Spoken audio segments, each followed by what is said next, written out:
I have bad news for you. That secret meeting between Meghan's people and the King's people is nothing more than laying the groundwork for a comeback to the UK.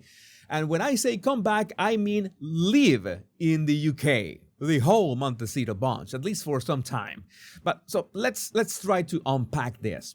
So there's Harry's people sitting on some posh London club that probably has portraits of dead colonels on the walls, having what they are calling a secret peace summit. Except that every tabloid photographer in Britain apparently got the memo about this super secret meeting. At 3:50 p.m. on last Wednesday, and Meredith Maines, Meghan's communications guru, has just flown in from Los Angeles, looking like she's ready to negotiate a hostage release. And she's meeting with a King Charles guy at the Royal Overseas League, which is basically 3 minutes from the King's house. The strange thing is that Harry himself was nowhere to be found. Well, he hasn't made a decision without Meghan's approval since she walked into his life and turned his brain to more mush. So we get her people talking to his dad's people, which is pathetic enough, I guess. Within hours, every newspaper from London to Sydney knew exactly what happened in that private meeting. Either these people are spectacularly bad at keeping secrets, or this whole thing was designed to leak faster than the Titanic submarine. Remember when they fled to America talking about financial independence? Oh, that was cute. That was cute. How far have we gone? Turns out being financially independent is actually pretty expensive when you're used to having an entire government pay for your lifestyle. But Netflix is bleeding money right now. They are cutting costs everywhere and looking overseas for cheaper content. And when you are a difficult personality with a no-proven track record demanding millions for vanity projects, and your vanity projects are all over the place, you quickly become that expense they're looking to cut. And they have reached the end of the line because there are literally no more projects in the future, and Meghan's lifestyle brand is already boring even her own fan base. Now, this reunion also has to do with the Invictus Games. The 2027 edition are supposed to happen in Birmingham. Now, try organizing a massive international sporting event from 5,000 miles away while you're persona non grata with the host country's government. But beyond that, you know that Meghan is going to use Puppet Harry to pull Charles' heartstrings and, of course, invite him and William for the inauguration ceremony. Meghan knows that without the Invictus Games, Harry has nothing. With the games but no royal backing, they are screwed, like unroyally screwed. Corporate sponsors are already getting nervous about associating with the sausage brand. The Invictus Foundation needs government support as well. Royal patronage and positive press coverage, that is needed as well. But good luck with all that from exile. So, what does our master manipulator do? She packages their inevitable surrender as her brilliant idea to heal the royal rift. Suddenly she's not the American actress who destroyed the monarchy now. She's the gracious woman who brought the family back together. Of course, nobody is going to believe that, but that doesn't matter. All that Meghan wants is exposure, the drama and the attention, no matter what. And that's where Harry's security lawsuit came into play. Meghan created the perfect excuse for why they couldn't visit. We would love to reconcile, but Britain's just too dangerous without security. It is emotional blackmail wrapped in victim narrative. Except that British courts are not impressed by Hollywood sob stories. And by the way, Hollywood these days is pretty much dead.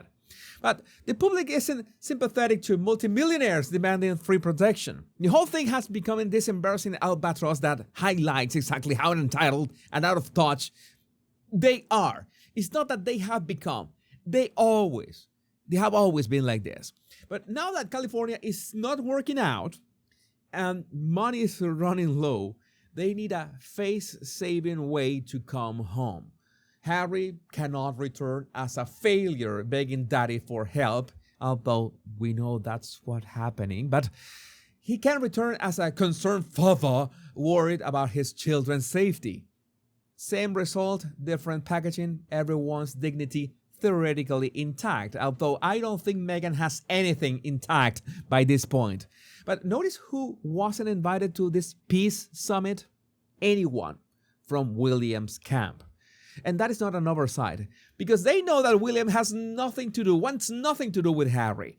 And William's refusal to participate tells you everything. Why legitimize Harry's return without any actual accountability? And the math is brutal as well.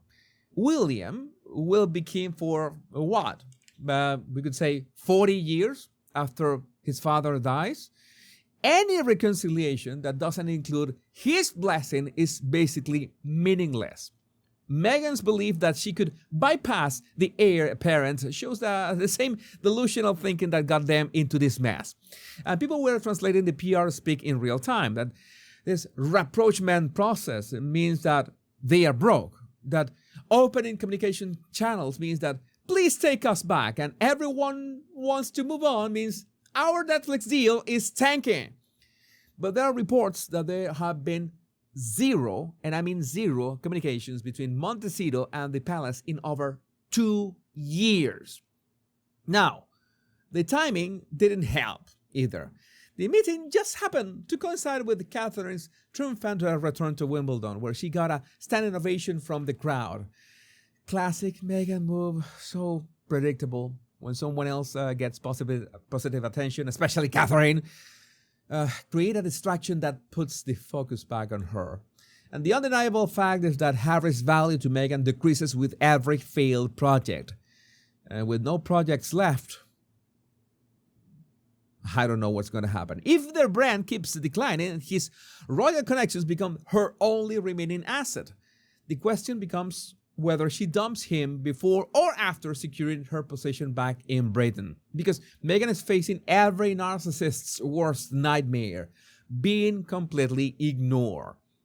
The entertainment industry has moved on. The royal family is thriving without them. Whatever celebrity status she had is evaporating.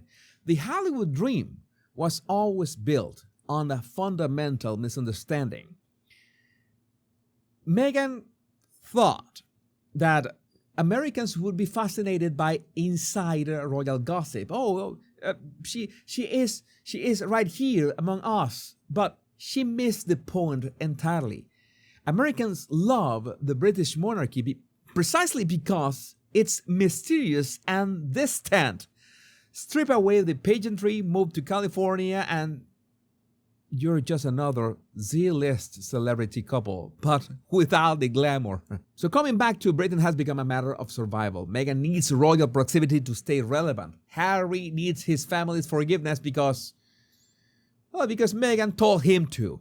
They both need the financial stability that only comes from being part of the institution they spent years trying to tear down. The tragic irony is that Harry was always more valuable to Meghan as a prince than as a husband. His worth was never personal. It was a matter of positioning. And when it comes to positioning, well, Meghan has vast experience with that topic. But now that Harry's position is gone and all the alternatives have failed, she's maneuvering to get it back through the only route left. Complete and total surrender, disguised as magnanimous reconciliation. And it's sad to realize that Charles will probably welcome them home because that's how Charles is, regardless of all the reports that he's not answering Harry's calls. I still would like to know, what do you think would Charles do given the request for them to come back? And I don't mean come back into the royal fold, which I think is pretty much impossible, but to the UK. But he's trying hard making solo trips, Harry, making solo trips to Angola to cosplay Diana, so at least he's trying, I guess. Maybe Trump could warn the king to not do something stupid. I don't know, but Trump has vast experience with American women, so his advice carries some weight. In all cases, the late Prince Philip's advice still holds up today. When it comes to actresses, I think she said, you can shag them, but you better not marry them. Those were his words, right? Something like that. But anyway, I would like to know what do you think about this in the comments. My name is Jesus Enrique Rosas. I'm the Royal Rogue. Much love and bliss.